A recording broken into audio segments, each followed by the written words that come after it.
हो अमर कासो लागा चेतन हारा चेत सुना अमर मध्य दिशे तारा एक चेता एक चेतन हारा जो खोजो सो हुआ नहीं सो तो आही अमर पद्माई कहानी कबीर पद बूढ़े सोई दस मुक्तस जो विद्या भाई साहब ने चार चौपाई का पद छे लोगों ने साहब एक शब्द में कागज में सागर पड़ी दे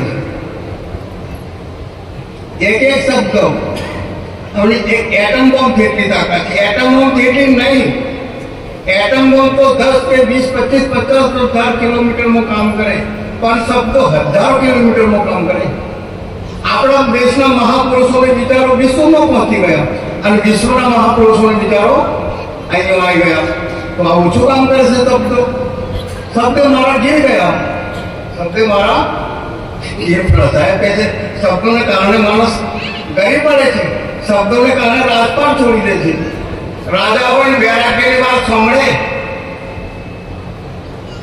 તો વૈરાગ ધારણ કરી લે અને સાધો હોય રાગની વાત સાંભળે તો રાગ ધારણ કરી લે આટલો અસર થાય છે સાહેબ પ્રશ્ન પૂછે છે મનુષ્ય માત્રને ચેતન માત્રને પ્રશ્ન કહો અમર અમરનો શાબ્દિક અર્થ થાય છે આકાશ એનો ભાવાત્મક અર્થ લેવામાં આવે છે અને ચેતન હે અમર હે ચેતન તો સેમો લાગ્યો છે સૌમો લાગ્યો છે કે પરમો લાગ્યો છે નાશમો લાગ્યો છે કે અવિનાશીમો લાગ્યો છે ભૌતિકમાં લાગ્યો છે કે અભૌતિકમાં લાગ્યો છે એ દરેક મનુષ્ય પોતાને પ્રશ્ન પૂછવો જોઈએ અત્યાર સુધી આપણે ભૌતિક પ્રાણી પદાર્થ પર પ્રતિષ્ઠામાં લાગ્યા હતા હવે સેમો લાગવાનું છે સૌમો લાગ્યો સૌમો કલ્યાણ છે અને પરમો બંધન છે એટલે મનુષ્ય માત્ર ચિંતન કરવું છે રાત્રે 3:30 વાગે તમે ઉઠી જાઓ 3 વાગે ઉઠો 2 વાગે ઉઠો અને ત્યારે ચિંતન કરો કે મેં સૌમો લાગ્યો છું કે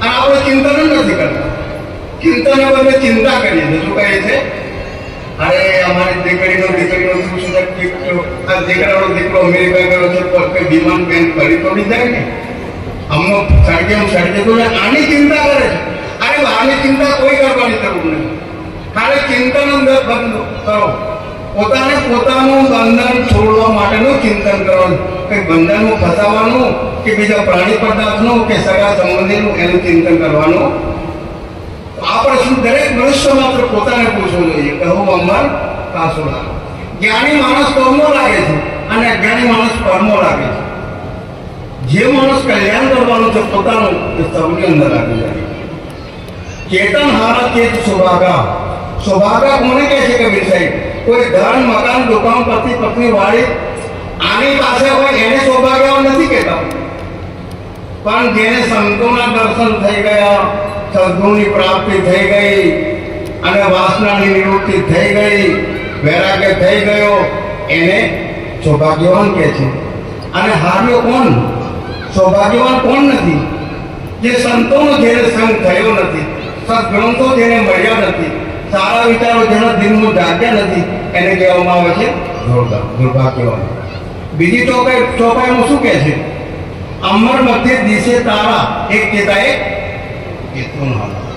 અમર એટલે આકાશની અંદર તારાઓ દેખાય છે બે પ્રકારના છે યાદ રાખો એક તો ગ્રહ અને તારા ચંદ્ર એ ગ્રહ છે જેને પોતાનો પ્રકાશ નથી એને ગ્રહ કહેવામાં આવે છે અને જેને પોતાનો સ્વયં પ્રકાશ છે એને તારા કહેવામાં આવે છે આ સૂર્ય તારો છે અને ચંદ્ર ગ્રહ છે એ રીતે વિશ્વમાં ફક્ત એક જ તારા રૂપમાં સપુ રૂપમાં કબીર સાહેબ થઈ ગયા અને આપણે દરેક જણ ગ્રહ રૂપમાં છે કબીર સાહેબનો પ્રકાશ લઈને આપણે જ્ઞાન આપીએ છીએ તો આપણે ગ્રહ રૂપમાં છે તો શું કહે છે સાહેબ આકાશ મધ્ય દિશે તારા એક ચેતા એક ચેતોના હાર બે પ્રકારના માણસો એક તો હારી જાય છે ચેતતા નથી અજ્ઞાન અવસ્થામાં પૂરું જીવન વિતાવી દે છે અને બીજા માણસો ચેતી જાય છે એકવાર ડેપ્યુટી સાહેબ કોલેજમાં આવે છે હાઈસ્કૂલમાં અને પહેલો જ પ્રશ્ન પૂછ્યો આ વર્ગમાં કોઈ હોશિયારસિંહ છે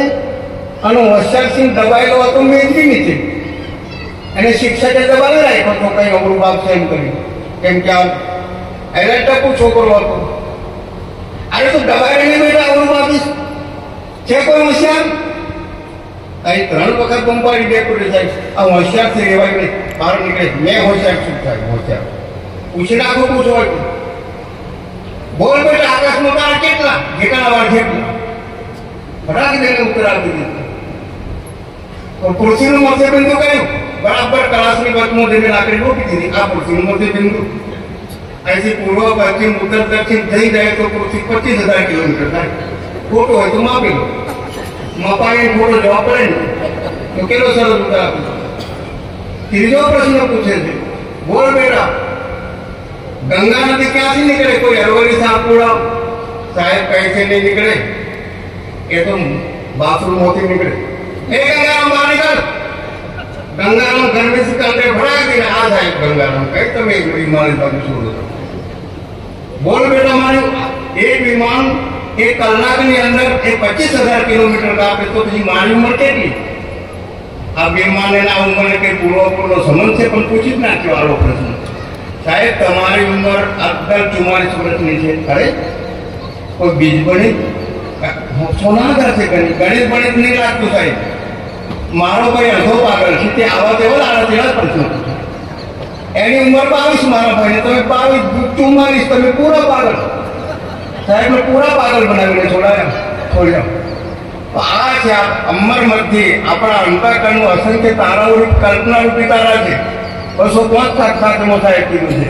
તોનો તારા જગમગે જોડો ઉગેને સૂર, તોનો જીવ કર્મ ડોલે જોડો જ્ઞાન. આકાશમાં તારાઓ ક્યાં સુધી દેખાય છે? જ્યાં સુધી સૂર્યોદય નથી થયો. સૂર્યોદય થાય તો તારાઓ વિલીન થઈ જાય છે. એવી રીતે જીવ આ કર્મમાં ક્યાં સુધી ડોલે છે? વાસનામાં ક્યાં સુધી ડોલે છે? કલ્પનામાં ક્યાં સુધી ભમે છે? જ્યાં સુધી પારકનો બોધ થયો નથી ત્યાં સુધી. તો સાહેબ કહે છે આ કલ્પના ભ્રમ अंतःकरणों दूर दूर करवानो છે. भ्रम बढ़ाते हूँ लोग में भ्रम बसाओ सब गाँव कहे कभी पुकार के तुम बसे हो भ्रम के गाँव आका भर में भ्रम कर्म भ्रम जगत ની અંદર વસે છે. તમે ભ્રમ ની અંદર વસો છો. આ ત્રીજી શોભાઈ સુખની વાત કરે સાહેબ. જો ખોજો છો હોવા નહીં તો તો આવી પારક પદમાં આવી જે સુખ તમે ભૌતિકમાં વિષયોમાં એમાં તમે શોધો છો એમાં નથી. તો એ સુખ ક્યાં છે? પોતાના પારકમાં સુખ સ્વરૂપ પોતાની અંદર છે, એ બારો નહીં. એકદમ એક જુવાન સ્ત્રી 20 વર્ષની ચોર લોકોના ઘેરામાં ફસાઈ જાય છે અને ત્યાંથી ભાગે છે બચાવો ત્રાહિમામ અને ડાકોનો સરદારના ઘરમાં પહોંચી ગઈ. ડાકોનો સરદારનું ખાટકી જેમ ઘર પકડી અરે આવી જાઓ અરે તમારો વાળ નહીં ઉભો થવાનો. હું ડાકોનો સરદાર તો સરદાર તમારો વાળ ઉપર લઈ જવા દો. ભોજન બનાવી દો, જમી લો. બેન તો ભોજન જમી લીધું, આરામથી ઊંઘી જાય છે. 8-10 રૂમ હતા ડાકોને, એક જ ઘરમાં એકલો જ નહીં તો રાત્રે લાઈટ ચાલી ગઈ. આખી રાત ડાકોએ તપાસ કર્યા સ્ત્રીની પણ પતો નહીં લાગ્યો. 10 વર્ષનો મારો એક્સપિરિયન્સ. અંધારો મેં શોધી કાઢવા પણ 1:30 વાગે કઈ જગ્યાએ તોંધી છુપાઈ છે. એને શોધી નહીં શક્યો રાત્રે. અને સવારે 4 વાગ્યા 7 વાગ્યા ત્યારે બેન આરામથી ખાટલા ઉપર બેઠે. અરે તમારી આખી રાતને તપાસ કરી પણ તમે કેમ છુપાયા હતા? બેન કે છે મેં બરાબર જાણતી હતી તમે 10 રૂમ તપાસશો, એકાએક ખાટલાની તપાસ કરશો પણ તમારા ખાટલાની નીચે પલંગ નીચે છુપાઈ ગઈ હતી. તમે બગેર તપાસ કરો પણ પલંગમાં મારવાનું તમારા પલંગમાંથી તપાસ નહીં કરો. ભલા માણસ થોડી તમે ખાલી 4 જ અંદર સહેજ નજર કરી હોત તો આવી દશા છે. એવી રીતે સુખનો ખરો આપણા અંતઃકરણમાં છે પરંતુ તપાસ બહુ બહાર છે એટલે મળી શકતો સમય પૂરો થઈ ગયો.